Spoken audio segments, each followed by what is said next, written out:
Bueno, esta es una charla, es la segunda visita que tenemos en la escuela. Bueno, se trata de que esto sea una charla distendida. Yo no soy un conductor, tengo el registro de conducir, pero nunca manejé. Eso es un peligro. Hoy pensaba irlo a buscar manejando yo. Sí, no, por eso no, ahí no venía. Así, bueno, vamos a conversar de distintas cosas del humor, de los procesos, del laburo, de los 80, de los 90, del teatro, de lo que ustedes quieran vamos a charlar. Digamos, va a ser una cosa distendida. Me pareció como armar la charla, no me pareció, digamos, muy acertado, porque bueno, confío, digamos, en la amistad de Diego, que bueno, me debe una plata y demás.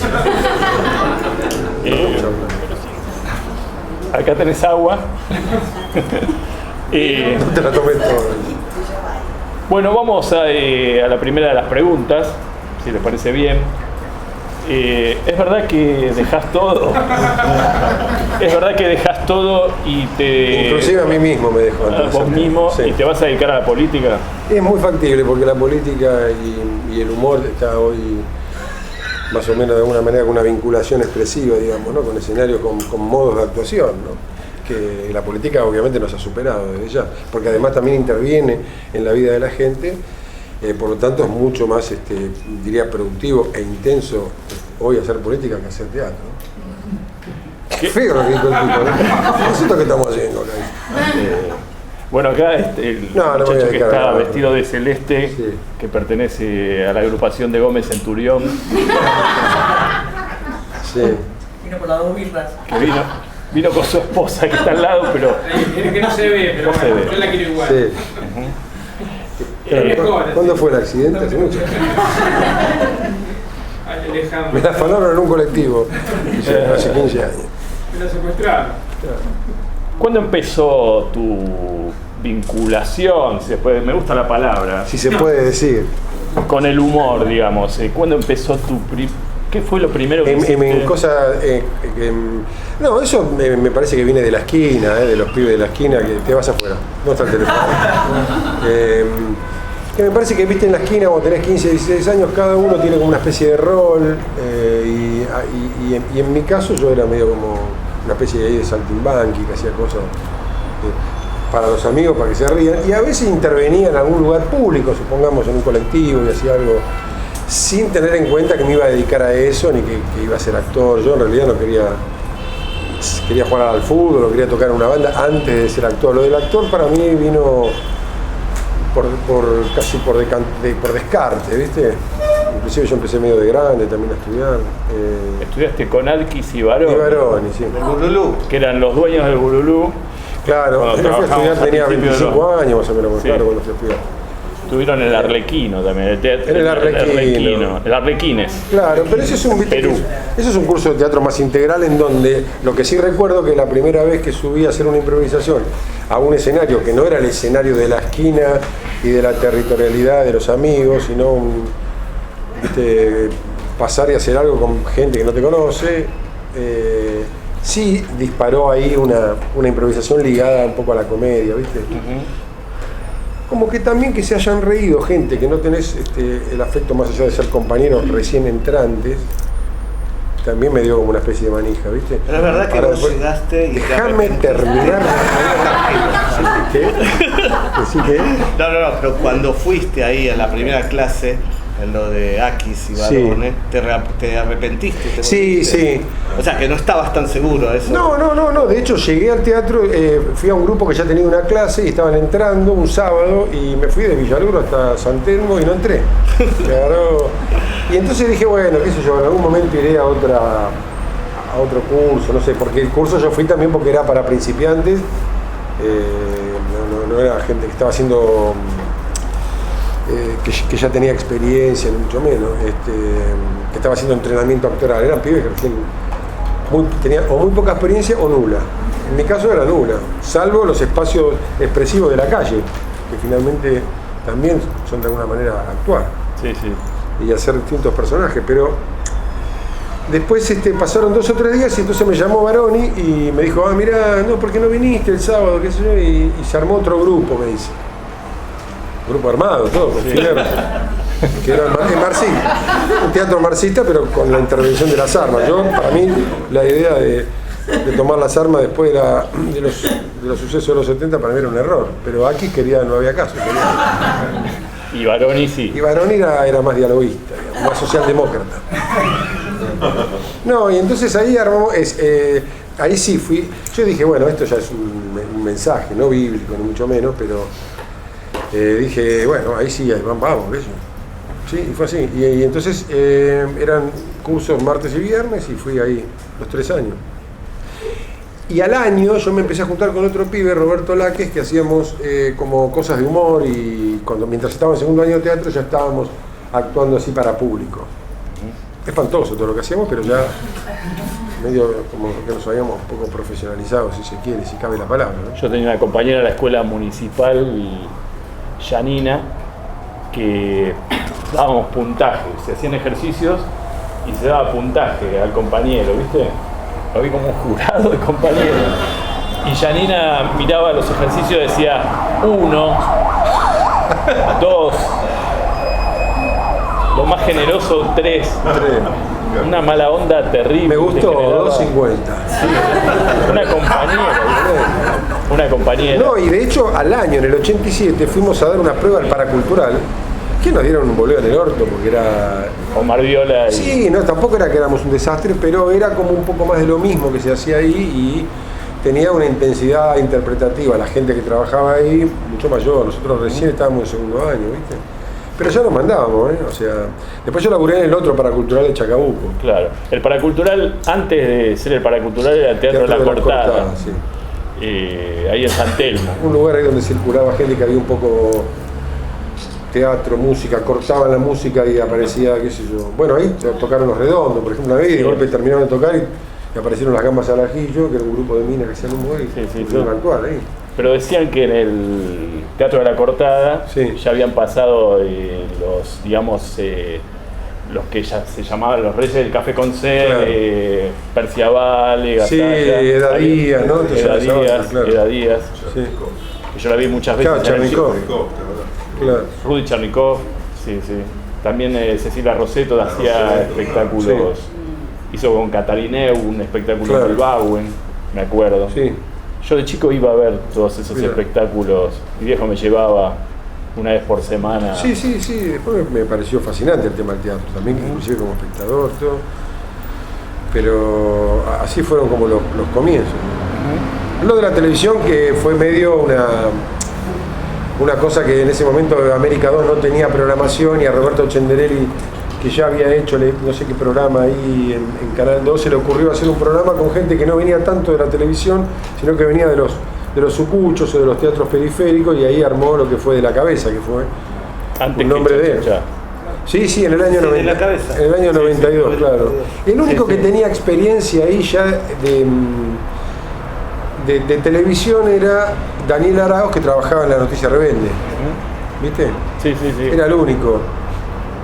Y Petinato, pero después nadie más. Todo lo demás estaba La Cuadrilla, ¿viste? Esas locas como Bertoglio, de Bertoglio. Sí. Antes de ser papa. Claro, aparte estaba creído que se llamaba Bertoglio el papa. Y discute vos, Bertoglio, boludo. Todavía va al Vaticano y reclama. Sí. Y toda esa gente, ninguno venía de la televisión. No. Veníamos medio de... Se hizo así como un piloto, yo fui con Alfredo y con Fabio, hicimos ahí un piloto en el canal, que era ya un ámbito que superaba ampliamente lo que era digamos, el teatro tenía algo que era más familiar para uno, inclusive trabajando como muchas veces hacíamos nosotros, que laburábamos en fiestas donde hemos laburado, bueno, vos también, esas fiestas que son como te contrataban y eran como un cumpleaños de alguien de la UCD, ¿viste? Todo todos centuriones, eran todos centuriones y pibitos así chiquitos que se ponían adelante. Y nosotros nos cambiamos y el pibe que me decía, un pibe que había hecho clown, que yo me decía, me parece que vamos a tener que cambiar varias cosas. Claro, yo le decía, ¿qué se va a hacer a la concha? Son todas la UCD, todas no, y no pasó nada, por ejemplo, pero después en una fiesta de verdulero que estaban todos bailando, unos gordos de la Bocra, y apagaba la música y aparecíamos nosotros. Agarrate, ¿viste? Y te empezaron a mirar así, las cabecitas empezaron a hacer así. Es que alguno que decía, ¿querés que te lo mate? No. Yo vi una fiesta que era más o menos eso. Sí. Esos eventos. Claro. Gente, digamos, del UCD, más gente del ambiente artístico, productores, qué sé yo, y yo tenía que hacer un monólogo con un micrófono, ¿viste? Y había ensayado una tarde y me acercaba a la gente con el micrófono. Cuando salgo a hacer la función, el micrófono tenía un cable que llegaba hasta acá. Hermoso. No se escuchaba nada, no me podía acercar a la gente. Bueno, fue de terror, de terror. Sí, eso, pero son eventos que... Pero me parece que nuestra generación la televisión la tenía como casi descartada. Sí.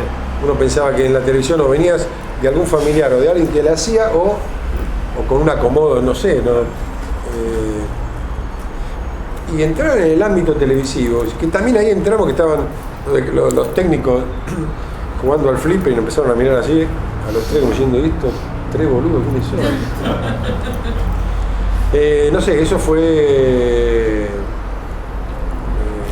una experiencia rica en matices, pero fundamentalmente porque entramos casi en un terreno de combate, de no pertenencia, porque el teatro de última tenía esto de que en una fiesta podrían contratar a alguien que tocara música o que hiciera mono o lo que sea. O en boliche, como cuando viste laburamos en el taller, ponele que se sabía. El taller era un lugar que siempre había música y a las 3 de la mañana mandaban siempre a un grupo que hacía cosas de teatro, ¿viste? A veces 4 menos 20 de la mañana, a veces estaba lleno, generalmente quedaban 15 personas. Pero ahí de alguna manera no era tan hostil porque la gente sabía que iba a haber algo de teatro. Pero la televisión es como que sí. Yo no sé si me cierran las compuertas y nos matan a todos acá, no sé, una cosa terrible. El dueño del taller era el que Eugenio, Eugenio, que puso Oliverio Mate Bar. Oliverio Mate Bar. En Paraná y Sarmiento. Sí, ahí a la vuelta de San Martín. Sí, en el taller, bueno, los quelonios, un montón de gente había pasado por ahí. Claro. Y nos daba data que era imposible trabajar, que nadie te daba bola. En lo de Tato. En el 90, claro. Por primera vez. Pero porque yo conocía al hijo, a Sebastián. Claro. Como vos dijiste, como me vio Tato en una obra en el Rojas. Claro. Pero fue porque conocía al hijo. Claro, pero también medio fuiste de los primeros que venían del ámbito teatral, aparece. Pero yo también empecé medio como vos, antes había hecho otra cosa. Entonces, claro. Hacía muy poco había empezado. Tenía un miedo. Claro. Sí, la televisión además tiene una cosa como que hay... A veces decía Tato, estás temblando como un papelito, hacelo de nuevo. Claro. Sí, con un registro, claro, con un registro de no pertenencia. Y hasta que entra, hasta que generalmente tenés que pegar siempre onda con los técnicos, eso es fundamental. Sí, eso es fundamental. Sí. Si los técnicos se divierten... Se divierten y además si se da una cosa como amigable en el vínculo de trabajo, nosotros cuando hacíamos todo por 2 pesos, toda la mayoría de los técnicos laburaban con nosotros, que no ponían la cara en ningún lado, ¿viste? Además de reírse, bueno, había algo nuestro, digamos, en la relación que los hacía también sentir cómodos, ¿viste? Y todo por 2 pesos, ¿cómo nace, digamos? Y todo por 2 pesos nace porque en un principio Tinelli iba a hacer un programa en cable donde iba a haber un poco de todo, ¿viste? Humor, serie, música, no sé. Que finalmente eso no sucedió. Y entonces un Ramírez, Héctor Ramírez, no era Ramírez. Sergio Ramírez nos convoca a Fabio y a mí a un lugar ahí en Palermo para ofrecernos si queríamos hacer algo en ese canal. Nos juntamos con Pedro Saborido, con Néstor Montalbano, entre los 4 armamos lo que sería como un primer programa de esto que fue finalmente todo por 2 pesos. Y después tuvimos un poco la fortuna de que ese canal de cable no salió y en ese momento, al igual que en América 2, cuando empezamos con De la Cabeza y Cha Cha Cha, tampoco en Azul Televisión había mucha programación y colamos ahí. Pero también en ese momento vienen las elecciones, que gana para mí, uno de los mejores gobiernos que hubo en Argentina, el de la Alianza. El tipo puro, para mí, uno de los serios se puede ver. Defendía. Soy amigo de Chacho. Yo con cualquiera de acá discuto afuera. Chacho Álvarez iba a venir. Claro, está loco. Bueno, pero esas elecciones hicieron que en la Alianza estaba nosotros, el grupo Fuji. Claro.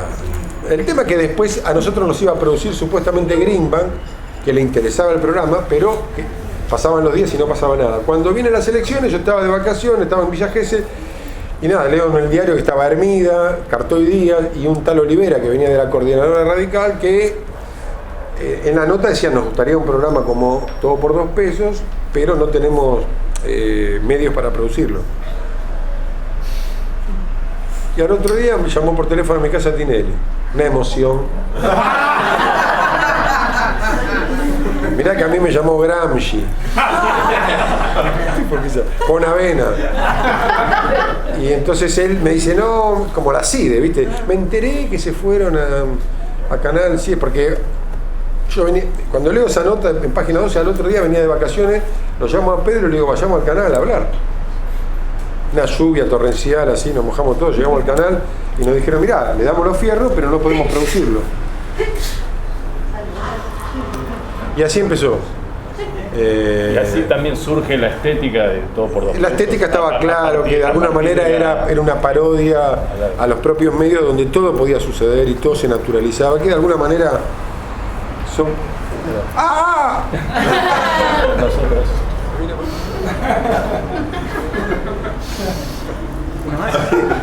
Yo había dicho que fotos no, pero bueno. No, una más.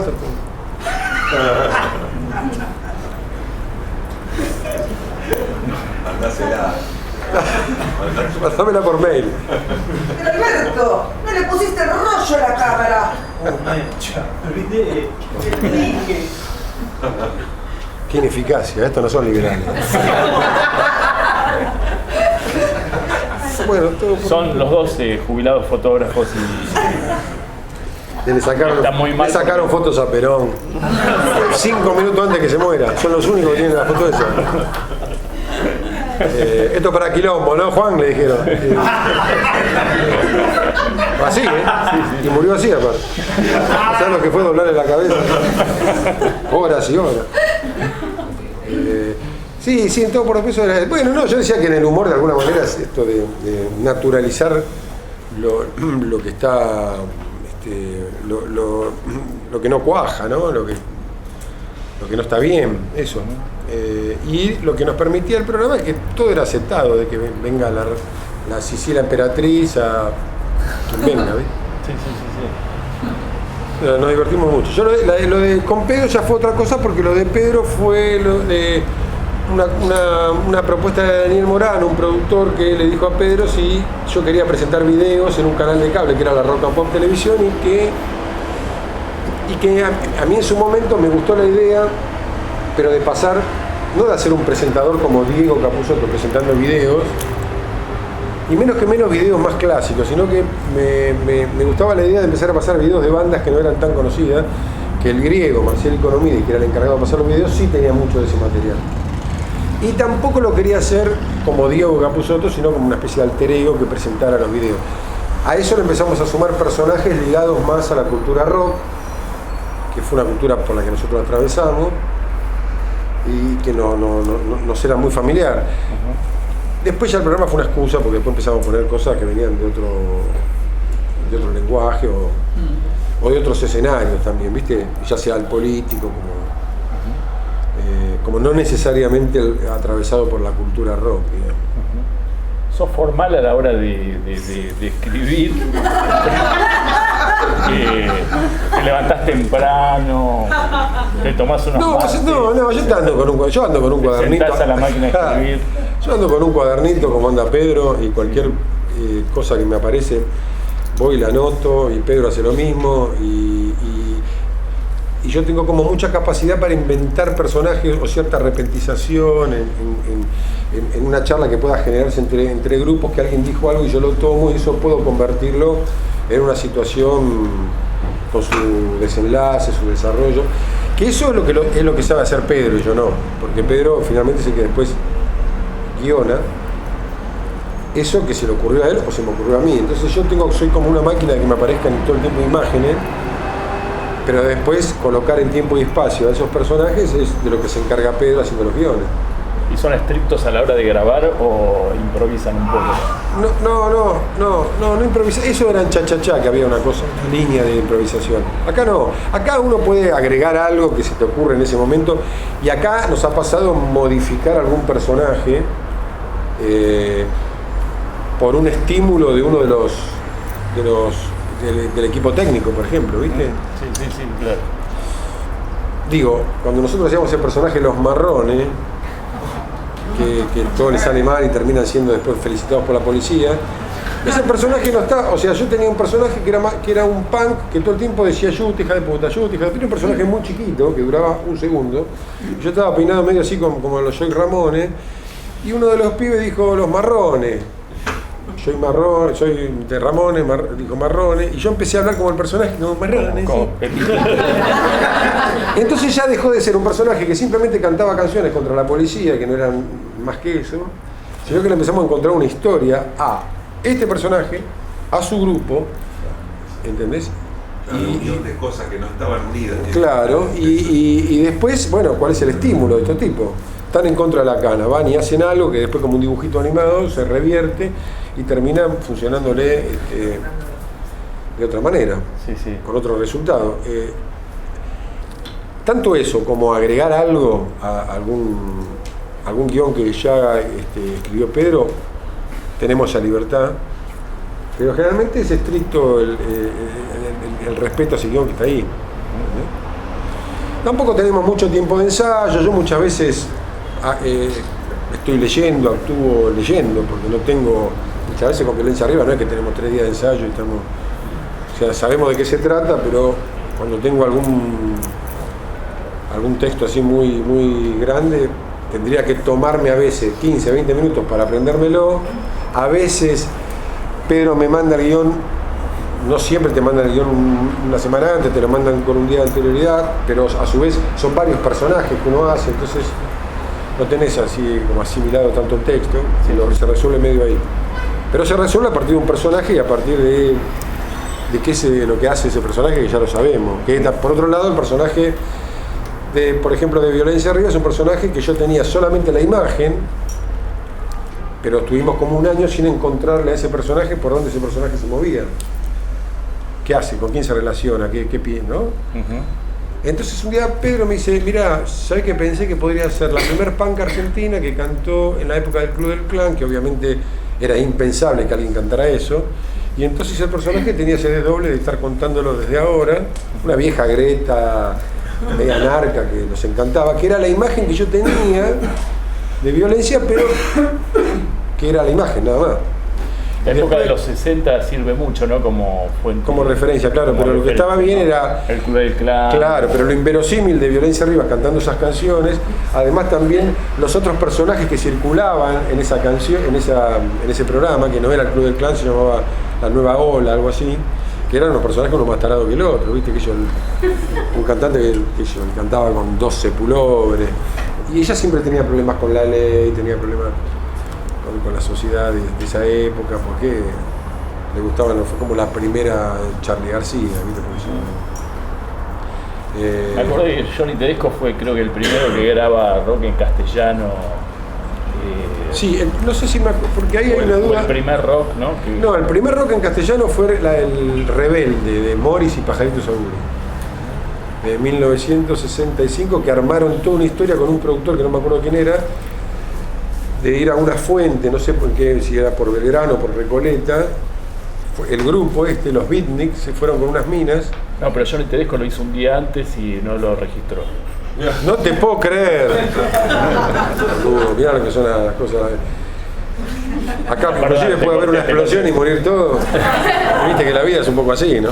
Ah, te corté y... No, pero y armaron toda una puesta en escena que en los diarios salió hippies se desnudan en la fuente no sé cuánto. Armado con un productor. pero en vez de generarle, o sea, le generó mucho rebote en el principio y después no pasó nada. Después aparecieron medio por esa misma época los gatos, que eso sí tuvieron éxito. Mucho éxito. Sí, sí. Polito Nevia. Éxito y Rivadavia, ¿no?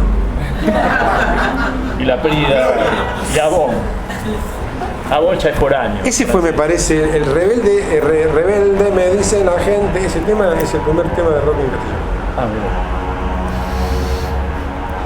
Bueno. Vos tenés una canción de rock, ¿verdad? ¿Canción de rock? ¿Tenés una canción? No.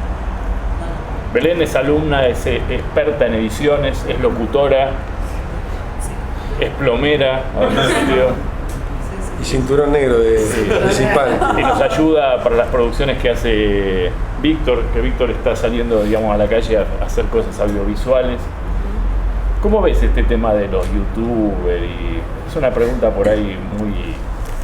No, qué sé yo, hay una posibilidad ahora de tener presencia y hacer circular lo que uno hace, que son los famosos 15 minutos de fama, sí, ¿no? Sí, de Andy Warhol, qué sé yo, que hoy eso está ahí presente. A mí no me molesta en tanto me guste lo que estén haciendo, no. Claro, seguro, sí. Es la posibilidad de llegar como un acceso en algunos de fama, viniendo no de medios más tradicionales, ¿viste? Esa cosa de, bueno, hiciste teatro, hiciste televisión y podés ser público, no. Claro. Acá hay algo que eso ya se acabó de alguna manera, ¿no? Entonces hay una circulación que no está mal en términos de que en cualquier medio de comunicación hacer circular algo que pueda ser visto y compartido no está mal como idea. Está, bueno... Voy a relajar porque si no me van a tener Así no se que puede, internar. No hay nada que hacer, no puedo cagar otra vez. Es un tema recurrente en vos, Así que me lo cantó también hace 10 años. Hace 10 años. Te lo dejó en el contestador. Claro. Y En el contestador Sony. Hablando de redes, estás ahí en un costado. Simonetti está haciendo un programa. Hola, ¿cómo estás? Increíble. No es una perfecta. se llama así el programa, hola, ¿cómo estás? País de Boludos, que es un programa que tiene Sí, muchísimas visitas. Sí, eso lo vi yo. Bien. Contá un poquito de... Bueno, que coincido con él, lo que decía de herramientas, ¿viste? Como ves, odio el término youtuber en sí porque pone la plataforma por sobre contenido, como decir televisores o algo así respecto a... No, yo también. Entonces me parece que sí, es una herramienta, digamos, y el error es confundirlo con un fin, digamos, como aceptar la regla del juego que te propone esa herramienta para decir, bueno, tengo que hacer lo que se hace en YouTube, tengo que hacer lo que se hace en Instagram. Eso es un camino al fracaso derecho, digamos. O sea, a pegártela como que no paso, ¿no? Y viste cuando te preguntan, a mí todo es recurrente que me pregunten por qué no hay humor en televisión, como si fuera una respuesta ¿no? Que tenga que darse de una manera... Yo la tenía acá, pero... Pero a vos te la contesto. A vos te la contesto, pero a Sandra Miano, que me lo preguntó el otro día. Oiga, hoy el humor circula por ahí, loco. Circula por ahí. Ya no, o sea, inclusive cuando nosotros hacíamos el programa hace 10 años, todo eso como que no existía. Era más lógico que te pudieran preguntar. Yo digo, ¿por qué va a haber humor en televisión si la gente tiene una relación, digamos, con las redes y eso, que el humor está ahí? Hay cosas, aparte hay cosas que son buenísimas. Sí, hay cosas más. ¿Por qué debería haber un Y del planeta, ¿no? ¿Eh? Y del planeta, digamos. De casi todo, un 85% del planeta, porque hay un 15% que yo no estoy peleado, hay con un 15% que estoy peleado. Viste que está todo ahí, hay diferentes lenguajes también ahí que están ahí anclados ahí, cosas tan... Yo estoy a veces más dedicado a estar pensando cosas más personales, estar registrando a ver qué circula por ahí, pero veo cosas que circulan y... Acá la compañera Connie también tiene como una grosa. Sí, pero es verdad, no es una humorista ¿Cuántas visitas tenés? No sé. Yo en mi casa tengo pocas porque vivo en una Después se la tiene que devolver la Mira, visita. te viene gente que cada vez... Si controlás te vuelves loco. Pero así a grosso modo. No, pero no tengo tampoco tanto. Pero sos una especie de estrella del... No, a ver. Es Instagram, ¿no? Más que nada. Yo soy comediante hace 10 años y empezamos a usar como Instagram como casi como un volanteo virtual.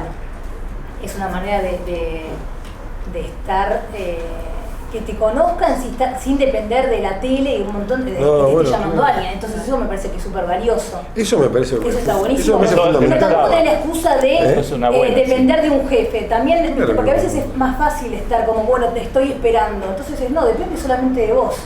Y fracasar y seguir, porque también es bancarse eso. No, claro que está bien eso.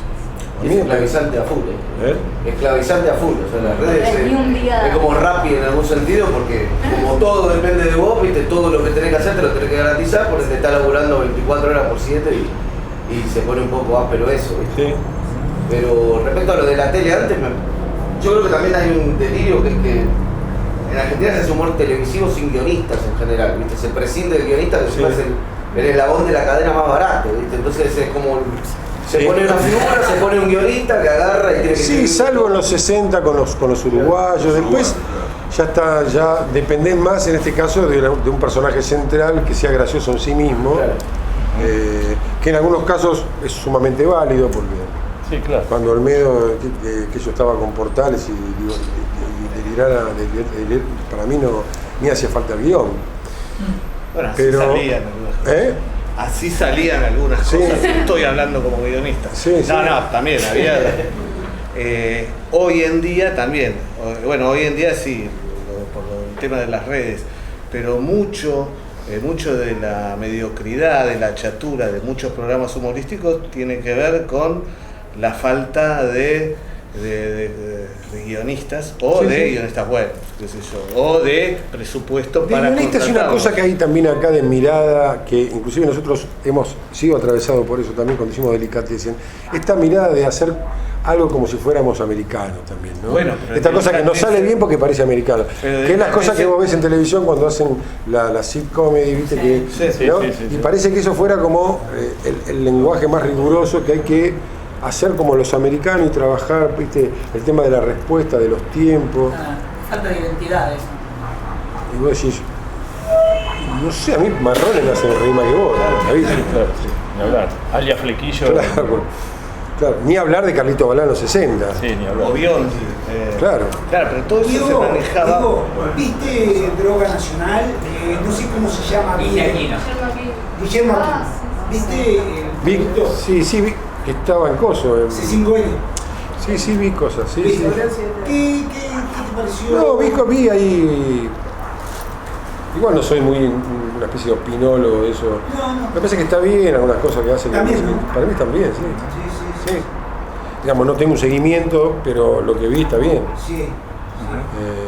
Pueden preguntar, en general. Sí. Vos cuando eras pibe, adolescente, ¿qué humor te gustaba? Por ejemplo, seguramente los uruguayos, dijiste. Sí, los uruguayos en realidad yo los empecé a ver más en el 74 cuando hacían Upumor, más que en los 60.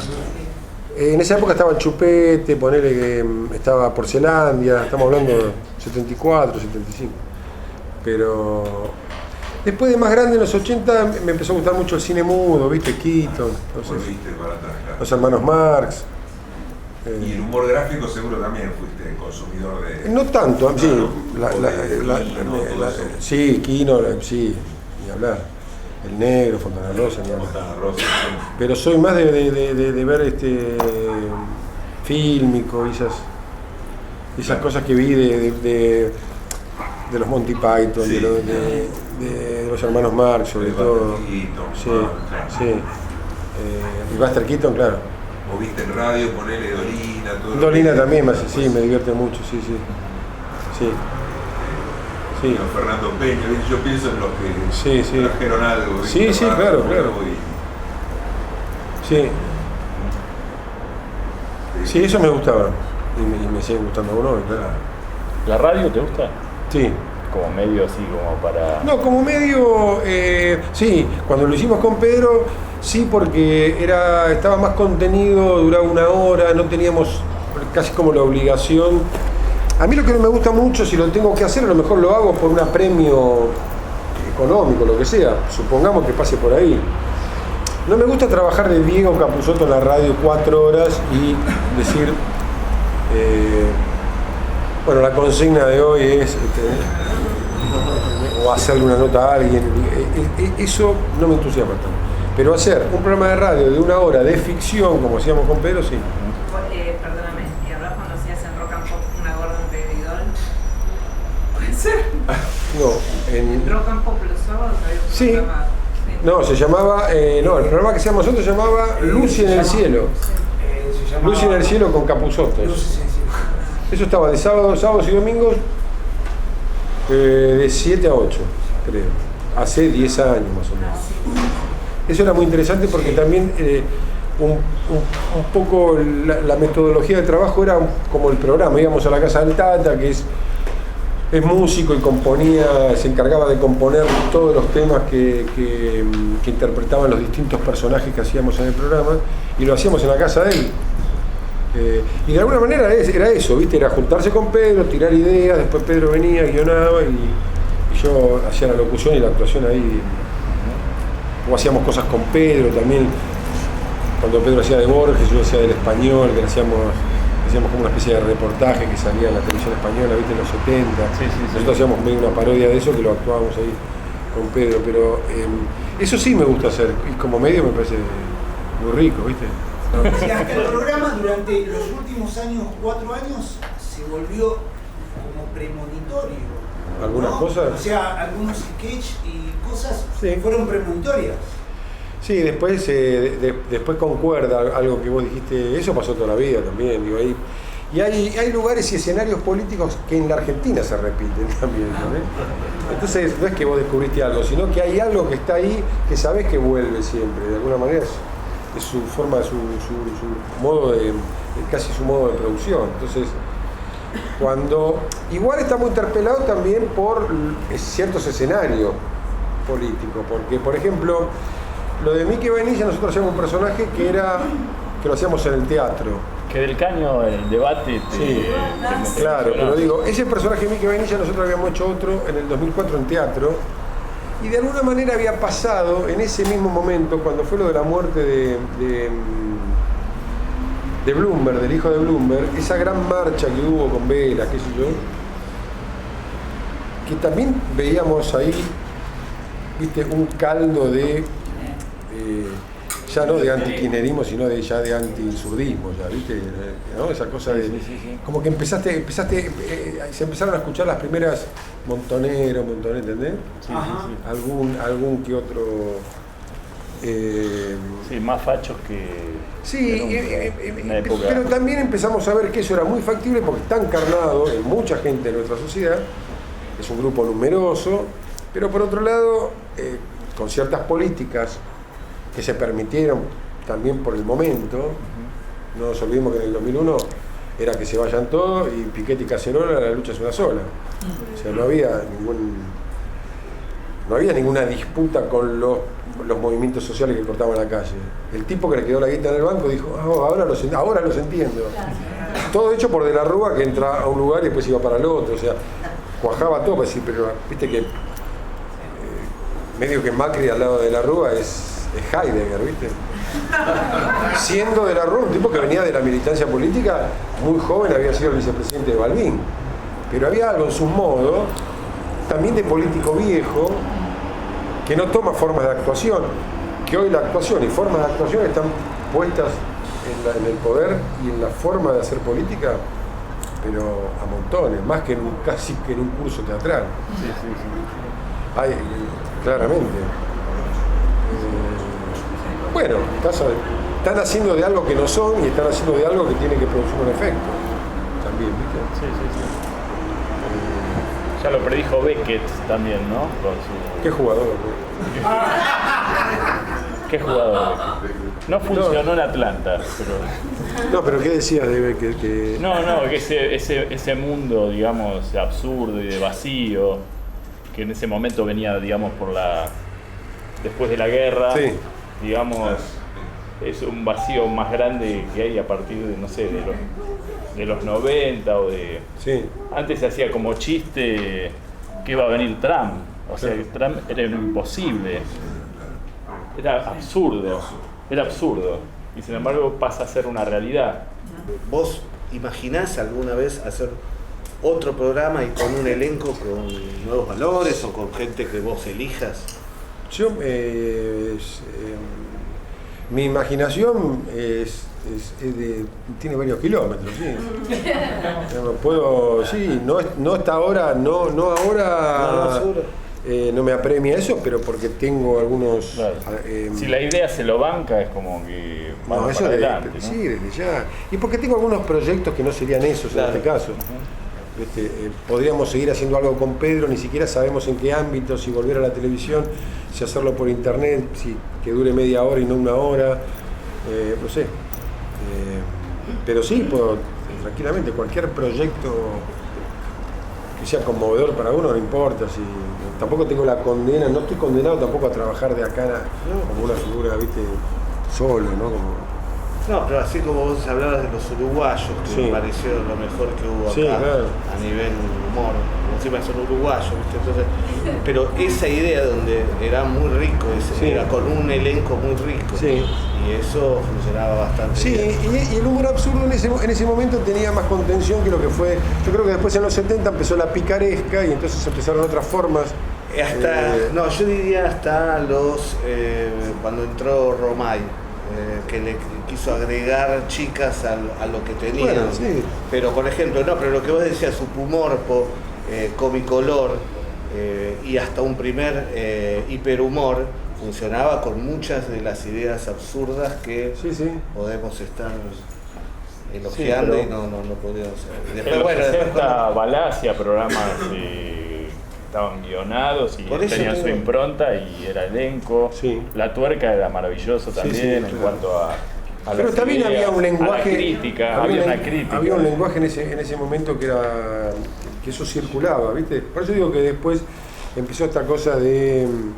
Por eso en algún momento a Biondi en los 70 lo corrieron de la televisión, pero lo corrieron también porque venían nuevas formas que tenían que ver con eso también, por eso decía de la picaresca, del chiste más con connotación sexual, ¿viste? O las chicas vestidas de otra manera también, que también actuaban y pelaban, pero también empezaron a los uruguayos también en algún momento le exigieron lo de las chicas. Cuando muere Olmedo, Romay manda a las chicas que eran la viuda de Olmedo, las mete con los uruguayos y empezó lo de la tandita, esa de Naomi Allan, y empezó a mezclar todo, y ahí se empezó a desdibujar lo que era la idea que todos teníamos del humor. Ese. Pero habla de fechas concretas, Víctor. Habla de año 88. Y haciendo los programas, digo, ¿tuvieron líos con el canal, digamos, imposición, advertencias? No. ¿Sabés que una vez me parece que el personaje de Peperino que hacía Fabio Alberti tuvo algún problema con un grupo que se llamaba Fundación Argentina del Mañana, que eran así como unos fundamentalistas del estilo más de tradición, familia, propiedad, que me parece que estuvieron ahí metiendo el hocico con respecto a las publicidades, ¿viste? Si el personaje seguía. El personaje se escondió un tiempo y después volvió. No pasó más nada. Pero no les pasaba esto, che, de esto, por favor. No. Diego, yo tengo una pregunta que es, ¿pensás que hay algo de lo que se puede hacer humor y cosas que no se puede hacer humor? Y si tiene que ver con un contexto histórico, con un grupo medio gueto que entiende o no entiende, y si el humor tiene que ser disruptivo y siempre es un quiebre a lo que hay. Y eso no me parece mal, pero por otro lado también está esta cosa de que el humor cuanto más distancia tiene, para agarrarte de la tragedia, digamos, de esas cosas que a lo mejor pueden dar cierto prurito, no te hagas ningún problema, te agradezco mucho. A mí me parece... Sí, queda aquí. No, me parece que el límite, en nuestro caso, es que no nos cause gracia, digamos, no es un límite, no hay un límite moral o ético sobre lo que se dice o lo que no se dice. Finalmente nos estamos riendo siempre de la tragedia, de la muerte y del horror. Hacemos esto que hacemos por eso. Y si a algún sector le duele, yo lo lamento, será un sector con el que no tengo empatía tampoco. Vos por ahí cuando haces así, digamos, los videos, ¿no? O bueno, sí. esas situaciones. ¿Tenés esto de cautivar por ahí en el minuto o algo? Porque, por ejemplo, yo muy fanático por ahí de Bendita, era como muy rico verlo y de repente meten por ahí un minutito de lo tuyo. Sí. Esas son formas de humor también que tienen que ver con el humor de archivo, que en realidad de algo que se está hablando aparece un personaje que apoya eso, que siempre es un efecto gracioso, que en algunos casos está mejor logrado que otros, pero también es un lenguaje humorístico. Digo, Bendita TV no es un programa, si se quiere, de humor en lo más natural de la palabra, digamos, lo más puro de la palabra, pero hay resortes y hay manera, hay un lenguaje también ahí humorístico. Algo así, pero de cautivar por ahí un video, pero que no dure más de un minuto. ¿Eso qué se hace en Instagram? No, en tele. Lo que hace en Canal 9, Bendita, ¿te referís a eso? Sí, puede ser hacer algo así de ese algo así como viste que vos entras a YouTube y ves todo el video tuyo. Es una posibilidad. Alguna vez nosotros inclusive hemos pensado hacer algo que durase 5 minutos, por ejemplo. Porque está como eso también como muy... Sí. Como que es muy del momento. Sí. Como que uno pierde por ahí, a mí no. Sí. Pero como que perdés el interés, como que tenés que capturar el interés en la persona en medio minuto. Sí, a mí me gustan más los programas de concepto, más que tener que enganchar a alguien. O sea, si me gustan lo miro, pero sí. Está como también está... No, si nosotros hacemos algo que tiene un concepto o un hilo que une y todo dura un minuto, está perfecto. Tiene que está como muy ese concepto en Instagram o YouTube que como que tenés que cautivar a los 10 segundos, si no... por ahí el... Sí, qué sé yo. Cambia. Yo ya después de haber hecho la colimba. No, te digo así. Tengo que cautivar ahora, bien, ¿no? ¿Hiciste la colimba? No, a mí no me... Bueno, yo también soy como conocido y de alguna manera puedo trabajar, digamos, con algunas variantes que hagan que eso pueda pasar rápidamente. Pero si no tiene algo que a mí me interese... digo, me interesa más, por eso digo, un concepto, una idea y no el efecto. ¿sí? Claro. Perdón, ¿te puedo hacer una pregunta? Es una asesina serial.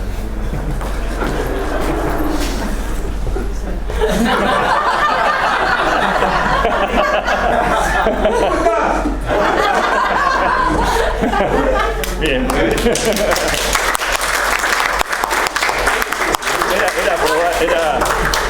Era probar tu sensibilidad. Sí, viste los actores. Está burdo, pobre. Está mejor, se te ve mucho más repuesta. Sí. Igual eso nos llevó 5 años. Cuando egresás, la primera prueba es hacer eso. Es muy rígido el método que vas a sacar. Ese es un poco rígido. 7 años ensayando un saludo. Hay algo de Tasca también. ¿Vos estás influenciado por Tasca? Sí. Ya seguramente conocerán a Tasca. De las escuelas Tasca, claro. Sí, de acoso sexual. Antes que nada, ponete en bola se llama.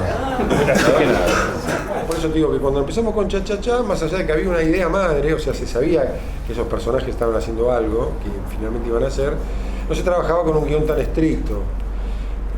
A veces esa propia improvisación a nosotros nos llevaba a un lugar donde después no tenía punto de retorno o quedaba ahí nebulando en algo que empezaba a deshilacharse, ¿entendés? Y a veces era brillante. Dependés también, me parece un poco de eso, ¿viste? Yo no hice, por ejemplo, match de improvisación como se hace. Bueno, acá hay una de las integrantes. A mí me parece bárbaro, Perdón, acá hay una de las integrantes de los primeros match de improvisación, que además hoy cumpleaños, que es Marcela Collins.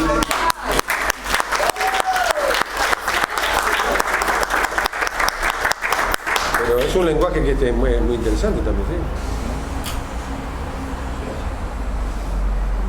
¿sí? Sí. ¿Vos dependés de la risa del público? O sea, ¿cómo te caes si la gente no se ríe? ¿Qué te pasa con eso? Es una tragedia.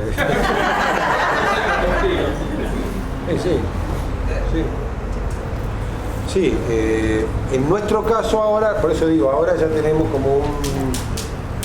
como muchos trabajos hechos, entonces hay una especie de alianza con quien te viene a ver, como menos complejo ahora provocar el efecto de alguien que ya viene a ver un poco eso. Después puedes hacer un espectáculo que sea flojísimo, pero eso sería ya otra cosa, digo. En su momento era como un campo de batalla, ¿viste? Me imagino que no es lo mismo tampoco tocar cover de los Beatles, bien hecho o malo, y que te vayan tirando, como le hacían a Lito Nevia en Primavera Rock en el 81, te vayan tirando papelito o Amelita Beltar o tortita, y vos seguís tocando, a que te lo hagan mientras vos estás informando algo ahí al público, ¿no? Pero digo, si no se ríen, ¿dudás de eso o pensás...? No, hay algo ahí que me parece que no se piensa tanto, es pura... Es como pura acción, digamos. A lo mejor aparece algo que después finalmente sí hizo reír o no, o te tenés que ir derrotado, qué sé yo. Ya no te acordás. 4-0. No hacías reír, ya no te acordás. No, nosotros haciendo teatro hemos tenido en primera fila gente así. Ahora, o sea, no, así. Con la experiencia del Cervantes, decís. No, Cervantes no, porque era una obra de otro, pero la puta madre. Soledad. Lava tu cuerpo con agua de las alondras y deja tu corazón en paz. Estás ensayando una obra de Lorca y bueno, quería hacer un pedacito. ¿Qué parte es esta de Lorca? O sea, ¿cuántos minutos vale la obra?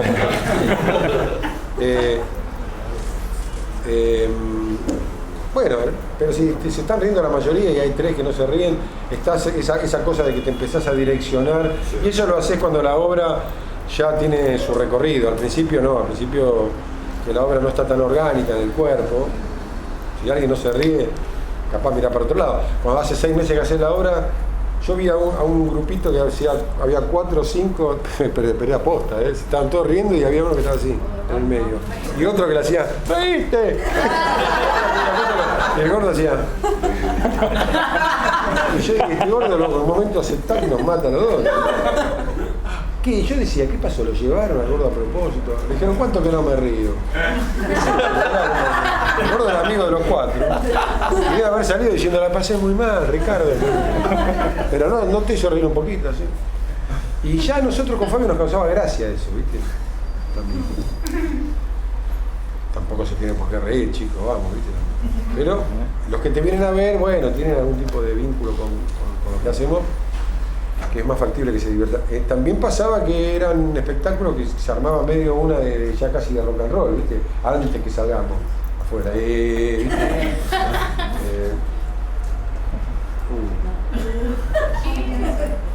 5. Mariana, querías hacer una pregunta. Quedan 5. No, yo no tomo mate. No. Gracias. Una pregunta. Quiero saber cómo es el proceso creativo de los personajes. Si primero se te ocurre lo que tenés para decir, o primero se te ocurre la imagen, o ¿qué es lo primero para crear un personaje? Y medio lo que aparezca en cualquier ámbito, no solamente sentarse para pensar un personaje cómico, sino de una charla casual que viene de que Pedro o yo le cuente algo que me pasó el día anterior y que de ahí pueda aparecer una historia. Yo te pongo el caso de Bombita Rodríguez. Bombita Rodríguez, cuando nace, estábamos hablando de un cantante de esa época, se llamaba Dean Reed, que terminó muerto en un zanjón porque era marxista el tipo. Sí, era marxista, era partido comunista, claro, vino a filmar acá. Claro, entonces estábamos hablando, pero no para intervenirlo al programa. Estábamos hablando de eso porque salió el tema, porque nos juntamos con Pedro a laburar, pero en ese interín hablábamos, hay también una especie de método de soltarse, hablar de cualquier gilada y en un momento arrancar. O de estar con Pedro media hora pensando sin mirarnos y sin hablar, ¿viste? Claro. Eso también ha pasado. Pero cuando Pedro me habla de Dean Reed, y yo le digo, sí, lo tengo, empezamos a hablar, bueno, a mí me viene la imagen en ese momento de mirá, como un palito Ortega Montonero, por ejemplo. Bueno, eso evidentemente causa gracia en su figura. Después hay que darle un sustento de quién es Bombita Rodríguez, bueno, lo de siempre, ¿no? Digo, y ponerlos en lugares inverosímiles, donde también hay una historia trágica, que no es la historia trágica de la militancia, sino la historia trágica de la militancia que deviene en organizaciones armadas y que termina todo como termina. ¿Entendés? Entonces, en algún punto yo también decía, bueno, esto puede, ¿viste? Ocasionar algún tipo de quilombo, sobre todo gente que militó esa época, ¿viste? No ha pasado. De alguna manera, la distancia que yo te hablaba antes, de que pasa mucho tiempo, en algunos sectores de esas agrupaciones de los 70, Bombita termina interviniendo como si hubiese sido un militante de verdad, ¿entendés? Desde la ficción empieza a pertenecer digamos, a una idea que se reivindica inclusive así, con un programa de con un personaje de ficción, ¿no? En donde hay referencias concretas a esa época, pero después está los montoneros como los Campanelli, el picnic de los montoneros, ¿no? Claro. Igual no es una obra sobre archivos secretos de la Orga, obviamente que no, pero era como cuando Perón cantaba rock nacional como el gran inventor, la figura de Perón como gran padre para los que son peronistas y para los que no, y entonces Perón también fue el creador del rock nacional. Entonces, ese efecto también de archivo y de edición quedaba muy bien porque también era inverosímil escuchando a Perón cantando, ¿viste? Sí, o de DJ, como tenían en contra, claro, DJ Perón y la... Bueno, con el rock se da como un distanciamiento más próximo, porque medio contemporáneo, con la sátira, los propios personajes del rock que conviven y lo aceptan también de una manera... Sí. La otra vez estaba viendo uno de los últimos videos de Flaco en los recitales y cita a Capusotto. A Luis Almirante Brown, claro, pero Luis Almirante Brown también es... Claro, pero Luis Almirante Brown también es... Porque yo creo que Spinetta también se reía, porque yo lo conocí 1 o 2 veces, o sea, estar con él personalmente. Y él se reía también hasta de su propia poética. Y se inventaba todo el tiempo personajes también él. Entonces, yo creo que él estaba más cerca de Luis Almirante Brown que yo. ¿Entendés? Yo cuando se me vino la imagen de Luis Almirante Brown era, ¿y qué pasaría? ¿Y qué pasaría? Que es la pregunta que te hace siempre. ¿Qué pasaría si esto fuera de otra manera, no? De ahí arrancá, si no haces un documental, o decís, quiero hacer un humor naturalista, que todos se sientan identificados. Bueno, no es mi caso. ¿Entendés? Yo, digamos, quiero deformar en este caso la realidad o convertirla en otra cosa que a veces es más placentera, que sabemos que no existe, pero es mejor.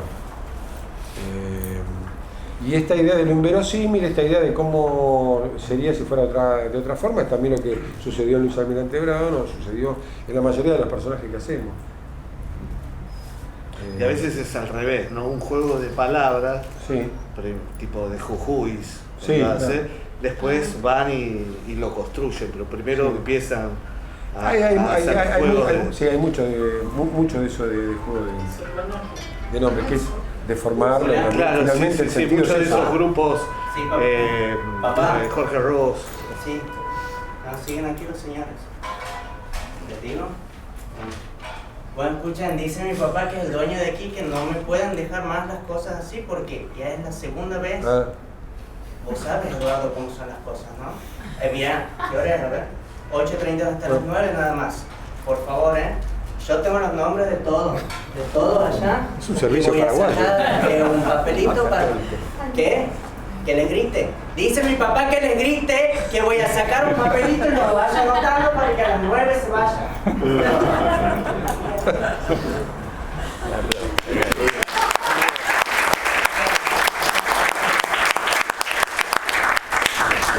Martín viene de Santiago del Estero. Martín. Y vino para esto, ¿no? Viene para está estudiando acá en Buenos Aires y se vino de Santiago del Estero y es uno de los que banca la escuela, digamos. El padre. Me quedé con algo pendiente que tiene que ver con eso que decías de la molestia por ahí en el militante cuando veía. Y yo creo que es todo lo contrario, porque la gente que militó en ese momento tiene que tener un humor como superador, ¿no? Porque la pasó tan mal, digamos. Sí, pero bueno, hay que ver también, uno no puede evitar la tragedia, lo que pudo ser y no fue, y los muertos, ¿viste? Entonces, en algún punto como un alivio y... Sí, es un alejarse también de la propia tragedia, ¿viste? Eso seguro. En algunos probablemente más que en otros, pero hay que ver cuál es el resultado de haber atravesado esa época, ¿viste? En algunos ese bombita está como aceptado. Sobre todo cuando hay referencias en ese bombita que son de la época, ¿entendés? Y que probablemente mucha de esa militancia también jodía con eso, ¿no? O hacía humoradas con eso. Con eso a lo que se iban a enfrentar, que era la muerte. Sí, eso pasó. Hay otros que no les gustó, capaz, mucho. Hay unos muchachos del Partido Obrero que no les gustó mucho una cosa que hicimos. Pero es un muchacho, nada más. Otro que termina y hay gente que nombra algún personaje en referencia a lo político, como este pibe del Caño, como yo encontrarme con el Chipi Castillo y que el chabón te diga, ¿cuándo vuelve? ¿Entendés? Pero después hubo uno que no le gustó, ¿qué sé yo? Que no le gustó alguna referencia que hicimos por un militante del Partido Obrero, ¿no? Ah, mira. Bueno, ¿Te reconoces algún talón de Aquiles en el humor? ¿Sentís que hay mira, tengo dos, por suerte. ¿Sentís que hay algo que te interesaría seguir indagando? ¿Sentís que...? Todo lo que me gustaría seguir indagando no lo podría hacer. Por ejemplo, el otro día fui a ver a King Crimson y a mí me gustaría más haber sido uno de los King Crimson que están haciendo lo que hago, así te lo digo. Sí, es un regalito que... vení. El regalito que a él le gusta mucho.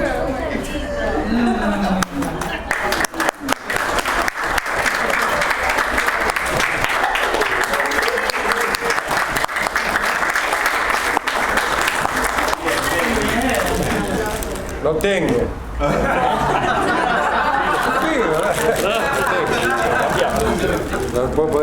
Igual es la tapa nada más. ¿Lo tenés? ¿Lo pediste o no? No. Un pequeño texto humilde de la escuela por uno de los egresados. Por uno de los egresados de la escuela. Del 79. Es como polvorita, ¿no? ¿Cómo es? Polvorita. Polvorita, Calvo Kids. Sí. Acá el hijo de Isma y Malva, que ayuda mucho en lo que es la producción y son organizadores. Todos son, acá hay un equipo muy grande de gente. Los voy a mencionar a todos. Los apodos. Tito, Titi. No, pero bueno. La gente que vino también a filmar, que estamos haciendo cosas audiovisuales. Claro, el tipo quedaba bien. Pero... A esta hora mi tipo empieza a repetir todo. Fernando y Richard, gracias por filmar este evento que es muy importante para nosotros. Yo estaba... Mira, vino Iván Noble también.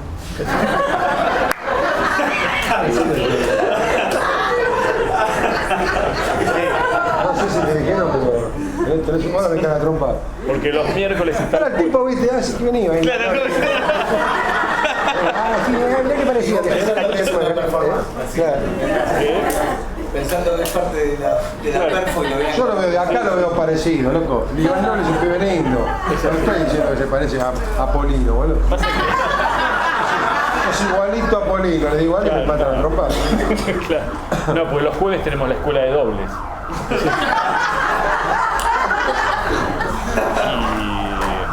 Y vienen los parecidos. Dos dobles de Prince. Dobles de Prince, sí. Uno que tiene un Uber acá a la vuelta. Es igualito a Prince. Muy bizarro, una vez me encontré con el doble de Neusta en un bondi. En un bondi estaba el doble de Neusta. Qué horror ser el doble de Neusta. Pobre, muy zaparrastroso vestido y con la cara de Neusta. Fue como muy fuerte, muy fuerte. La gente lo miraba. En Telecómicos, ¿te acuerdas? Bueno, vos sos más chico, pero en Telecómicos estaban los dobles y eran iguales. El de Perón, el de Rucci. Lo que pasa es que tendría 8 o 9 años, pero lo veías. guionado por Aldo Camarota, un guionista que después se fue a Estados Unidos, que hizo telecómicos, y antes había hecho otra cosa. Tato. Humor Redondo era quien contaba, claro, que contaba el chiste. Humor Redondo estaba Basurto, Garaycochea, Mesa. Con Lucía de Héctor Lacroix. Kempes. Entraba después. Higuaín. Ortiz. El Negro Ortiz, el 11, ¿no? 11 Ortiz. ¿De qué cuadro es Eduardo Cano? Yo soy de Boca, pero en realidad tengo una simpatía muy grande por Ferro. Mi hijo es de Ferro. Por Gabo Ferro. Pero soy de Boca. Pero no dejé de... Me gustaba jugar. No juego tan bien como vos, pero me gustaba jugar al fútbol. Y me iba a probar a clubes con mi primo, que era un fenómeno. Mi primo Claudio, que la primera vez que fui a un estudio de televisión, fui porque mi tío, el padre de Claudio, un jugador de fútbol, vamos uniendo, ¿no? Las cosas muy bien. Se ganó la grande de Navidad, mi tío. Entonces fue a Sábados Circulares de Mancera, que ahí no me llevaron, porque no era familiar directa, era mi primo, era mi tío, pero sí fui a Telenoche.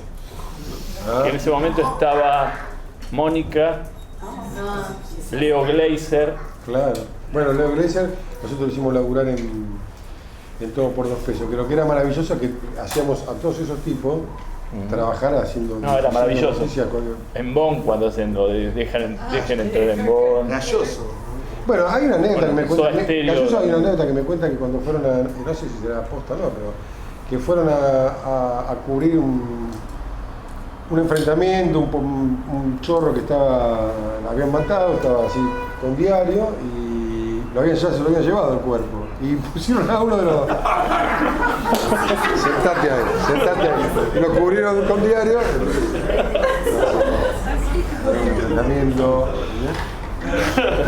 Galloso.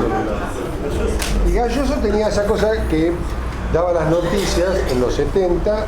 Galloso tuvo calzoncillo a los programas. Claro, sí. En calzoncillo, hablaba así, le hablaba a la gente y jodía con los demás y decía, ¿cuánto que me pongo un rato? Y el tipo hablaba, buenas noches, país, buenas tardes, país. Calzoncillo con bola. Qué bárbaro. Imagínate cuando le dijimos si venían a hacer eso, los tipos dijeron, sí, ya lo hicimos antes que vos. Un consejo que quieras y que al cruzar la calle miren para los dos costados. Para mí.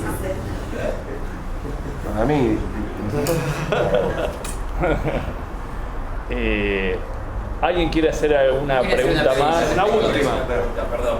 No sé qué cosas en el tintero, pero vamos cerrando. Soy tu aventura. Sí. Graciosa que tiene cerca de 20 años, ¿no es cierto? Sí, hoy se podría hacer igual sobre tu aventura, teniendo en cuenta cómo cambiaron ciertos cánones del humor, cómo están cambiando, si eso lo ves como algo cíclico. No sé, en un momento hay una secuencia que creo que es Verónica Ginás, trabaja en la vida. Entonces grita y le grita, pero qué, si vas a hacer así, bueno, pegame, porque yo soy madre argentina, pegame, si sos hombre, pegame, y cachetazo y una desmaya. Sí. Entonces yo no sé si ese chiste hoy sería, por ejemplo, digo, no, que seguiría que yo no te digo. No, sí se podría hacer. Nosotros hicimos misógino Reni. Claro, pues está contenido con el personaje. Está el contenido, está la identificación de un personaje que es muy común entre nosotros, que en realidad nosotros no lo estamos reivindicando, todo lo contrario. Pero digo que el personaje está, ¿viste? El tipo dice quiere vieja. Pero lo más grave de que quiere vieja no es que diga que quiere vieja, sino que es un tipo que está llevando al sobrino. ¿Entendés? Que eso no está reparado. La gente ve a ese personaje que tiene una particularidad, que tiene una peluquita, una forma de hablar, reconocido, el porteño, ¿viste? ¿Qué sé yo? Como Cacho Castaña, ¿entendés? Pero bueno, lo que pasó con Cacho Castaña. Claro, pero sí se podría hacer, sí. Y depende, reitero, depende de los modos, y depende... cómo está contenido eso que se cuenta, digamos. Si se nota que lo estás haciendo nada más que para provocar, se notan los hilos, ¿viste? Yo creo que sería una pena no hacer esas cosas. Deja de ser gracioso. Y después, claro, y después limitarse. El mundo de mostrar esos personajes. Esos personajes, no, claro. O el padre progresista que sufre en silencio, o sea, el progresista no tiene nada. No, claro, sí. Que es un padre progresista que probablemente hoy tendría una posición en algunas cosas políticamente correctas y en realidad no las tiene, ¿no? Se adecuaría, digamos, a un modo de relación y un modo de lenguaje, pero bueno, ahí está el chiste también, ¿no? ¿Quién es el lector? Cuando vas a crear un personaje, ¿te fijas, digamos, en lo que está pasando en el momento, como para decir, bueno, es actualidad, vamos a hablar un poco de esto, o siempre es algo que te divierta? Que te surge... Bueno, no, las dos cosas me divierten, pero sí estamos atravesados por escenarios sociales que después nosotros le damos otra forma, quiero decir, otra forma de relación y de producción a eso, pero sí, muchas veces no necesariamente hacemos humor con el diario, eso sí. Yo estaba un día en una verdulería con un tipo cuando aparece el primer programa de La Nata en Canal 13 y un tipo dice, pero no te lo estoy actuando, después ¿cómo destapó todo? Y entonces yo le digo al tipo, ¿viste? Y yo le digo, la concha, le digo, pero si este gordo en el 2009 hablaba de la ruta de Clarín y qué sé yo, y después trabajó para Clarín y decía que no estaba, que tenía serias diferencias con el gobierno, pero la ley de medios era algo que había que ponerse sí o sí, hasta que después, cuando fue a Canal 13, le hicieron una nota y dijo, y ahora voy porque estoy jugando en primera división. Yo diciéndole todo eso medio alterado, y el chabón me mira así, son todos iguales. Y ahí salió un personaje que hacíamos nosotros que era la voz del pueblo, ¿no? Cambiaba todo el tiempo de que te compraste una moto, la moto te da aire, libertad, la sensación de estar arriba de algo, ¿no? Pero el rico sos vos, ¿no? Para golpe sos vos, es una responsabilidad manejar motos, es una inmadurez para alguien como vos, todo eso. Bueno, entonces hay un efecto cómico. ¿Cuál es el efecto cómico? El efecto cómico es quien lo haga el personaje, así como lo hace. No me hace reír, punto. Pero ¿de dónde sale eso? Y sale de alguien que termina generando un efecto gracioso en uno, que minutos antes fue un tema de tensión. También, ¿viste? No intenté aleccionarlo, pero viste cuando te agarra un poco casi como la calentura, ¿no? Es que otro más que me está diciendo que destapó, es un gordo de ladri, es un megalómano que no destapó nada, ¿no? Sí destapó, en realidad sí. Sí, pero... Porque uno, digamos, entre los errores propios del gobierno y los que vienen de los medios de comunicación fue uno de los vitales para que también en el 2015 se pierda, pero el tipo, viste, nunca me discutió nada, y yo digo, ¿el tipo qué habrá dicho? Yo digo, el tipo habrá pensado, como me habló 3 minutos, debe saber más que yo. Eso es todo, tiene una información que, porque si es otro que están más sacados, dice que para nada, que me dices, te robaron toque, ¿vas a decir que no se robó todo? Y ahí ya estás en otra confrontación. Pero el tipo me empezó a mirar como diciendo, y capitán, este tiene 5º año. A mí me pasó con un peluquero de Córdoba que tenía la teoría, viste que eso se comenta que McCartney se murió, pero el tipo también me habló como media hora y tenía toda una teoría, era sumamente creíble lo que contaba, que McCartney tenía una carnicería, no sé, una cosa... Pero es verdad eso, Eduardo. ¿Eh? Es verdad eso. Tiene una carnicería, McCartney. Sí, McCartney. No, la pregunta es qué hacía en el peluquero. Sí, vos que sos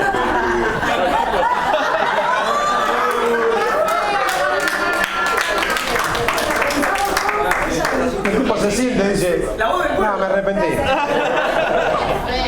No, dijimos que no íbamos a hablar de la vida privada. Diego, una pregunta. ¿Pensás que en tiempo de presión social la gente empieza? Mirá, yo creo que...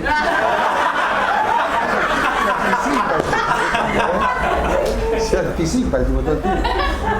Mariano es artista de circo, trabaja en circos de todo el mundo, ¿no? Previamente laburaste. Todo, me faltan 2 países. ¿En serio? No, pero muchos países. Sí, algunos.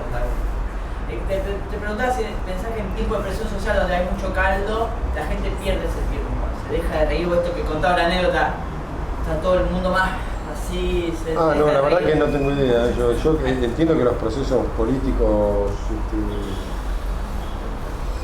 sí, en la medida que sean depredadores como estos, evidentemente la gente lo está pasando en mejor momento porque está sobreviviendo.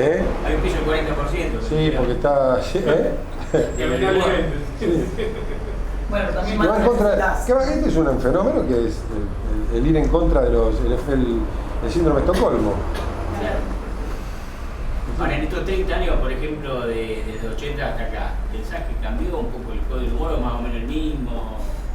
¿Hay algún cambio en lo visible de la democracia? Yo creo que a lo mejor algunas formas, ¿viste?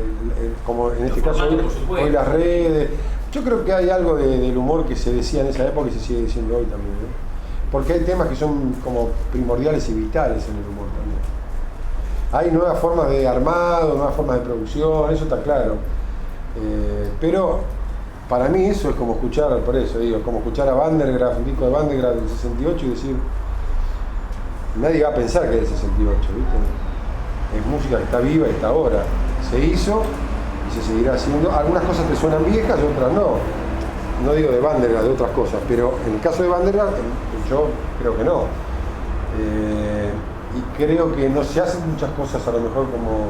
Hoy Vandergraaf sería como una especie de influencia en bandas menores, más jóvenes, que pueden querer sonar con influencia de esa banda. Y para mí el humor es cosa que...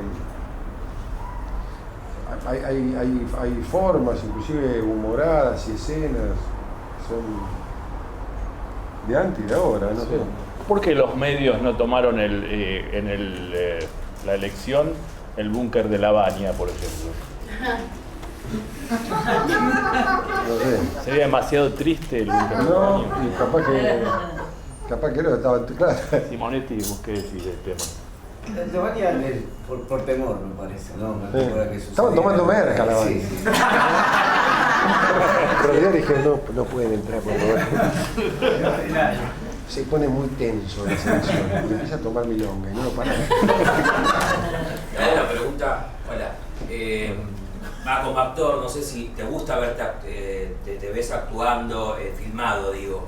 Sos de sentarte y decir acá, esto me gusta, esto... Sí, no iba tanto a las ediciones. Yo en las ediciones descansaba mucho en quien editaba, que estaba Pedro.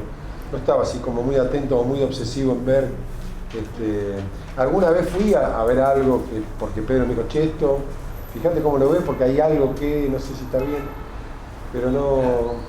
Sí me pasa que las cosas que veo que hicimos después de verla un tiempo me suele hacer reír más que cuando sale en el momento, pero porque cuando sale en el momento uno está un poco más tensionado, es un poco la neurosis de cada uno de nosotros con respecto al resultado final, ¿viste? Hay como dos procesos, que es la juntada, la grabación y después verlo en términos de esto ya entregado como formato para el público, ¿viste? Entonces eso te pone un poco de tensión y me he encontrado riéndome mucho más de cosas que hicimos hace 10 años, quizá porque me sorprendieron, porque estaba haciendo así, apareció y dije, mirá, esto qué bueno, me reí. Sí. Y la última, ¿no? Ya que estamos en una escuela, ¿te gustaría dar clases? ¿Pensaste alguna vez en...? También pensé, pero no es una decisión tomada ni... ¿Por qué no querés seguir con Eduardo? Me acaba de decir. Bueno, yo tengo una amistad con él, nosotros fuimos pareja en el 76, que ahí andaba de la mano en plena época de Milico. ¿No? Había que estar, había que estar. Y te digo, no puedo hacer eso con él de ninguna manera. No, pero no lo pensé todavía. Sí lo pensé, pero no lo tengo así como decisión tomada. Ni siquiera acá 2 años. Tendría que rever eso porque tampoco es que me siento tan capacitado, ¿viste? Para decir, sí, tengo un grupo de gente, no sé si tampoco es tan fácil, ¿sí? Ni aún por la propia experiencia, no sé. Tendría que ver eso.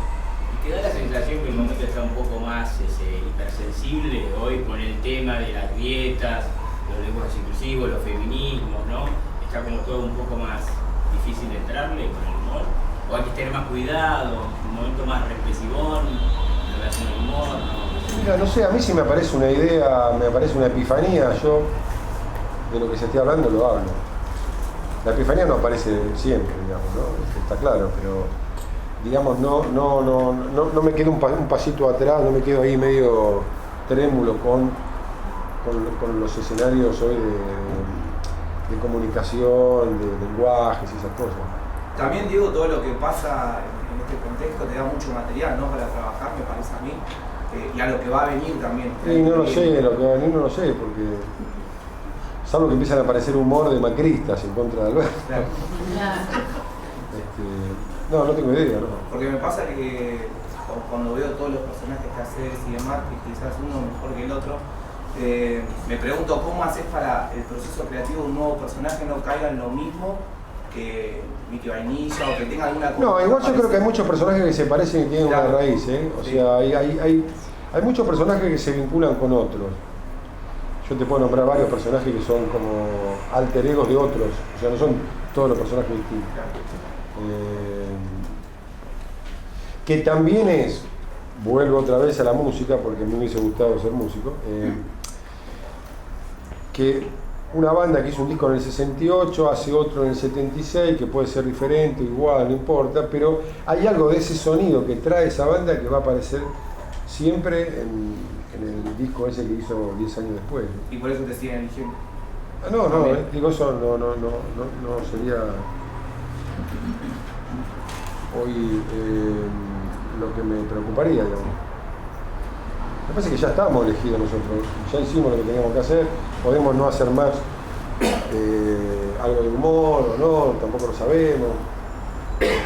También las cosas terminan, aquello. También estoy preocupado por hacer otras cosas que son otros proyectos que me corren de ese lenguaje también, que tengo ganas de hacer, ¿viste? Sí, con Pedro ganas de seguir haciendo lo que hacíamos está, ¿no? Y seguramente lo vamos a hacer.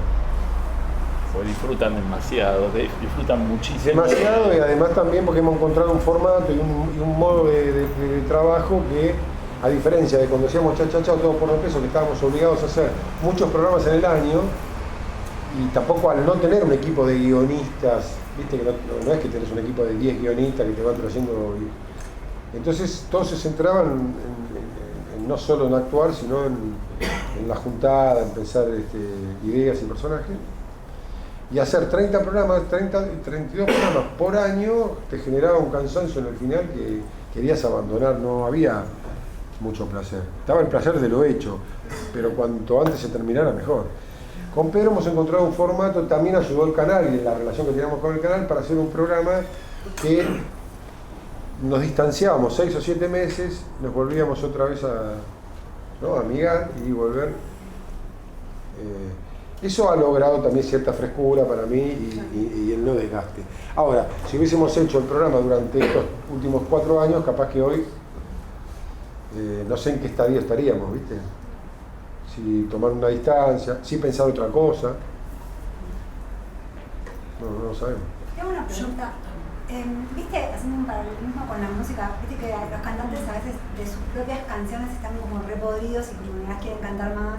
Ahí son los que son los que le piden a la gente. ¿Te pasó esto con el mismo? No, porque eso viene en relación a lo que estaba diciendo hace 2 minutos, porque al no estar en un canal que exige el efecto y el efecto de lo que la calle también exige, no hacíamos nosotros, siempre nos cuidamos de no hacer, por ejemplo, pomelo o violencia arriba, personajes que resuenan mucho en la calle, en el afuera, y hacerlo todos los programas.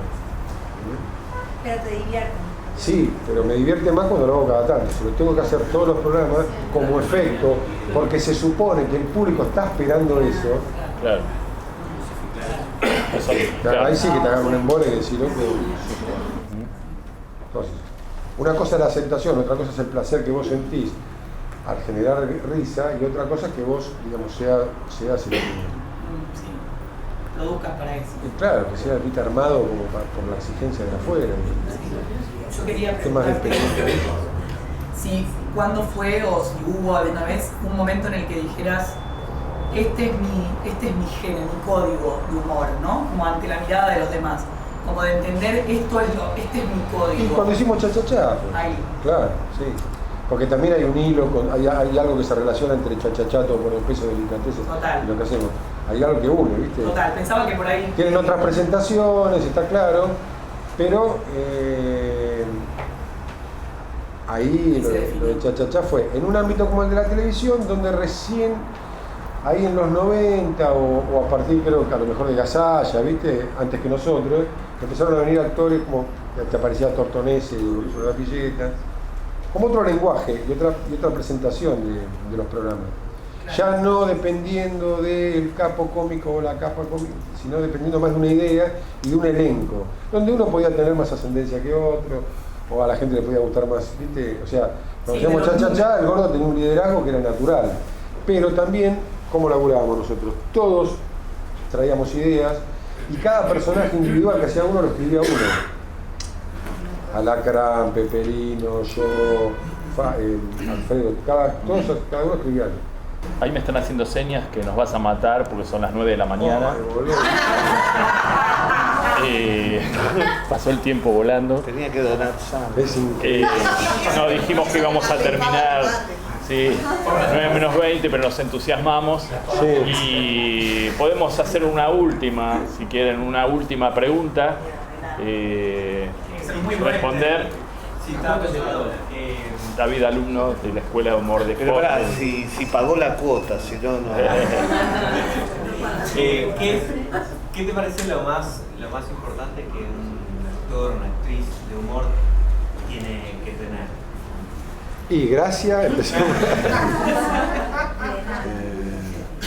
Y habría una serie de palabras como convicción, como juego, como alegría por hacerlo, eso. Entre otras cosas. Supongo que es eso, no sé cuántas cosas más hay, pero digo, ya la convicción es interesante, la gracia es fundamental, la alegría también, y eso, y que no solo te sea útil, sino imprescindible. Muchas gracias, Diego, muchísimas gracias.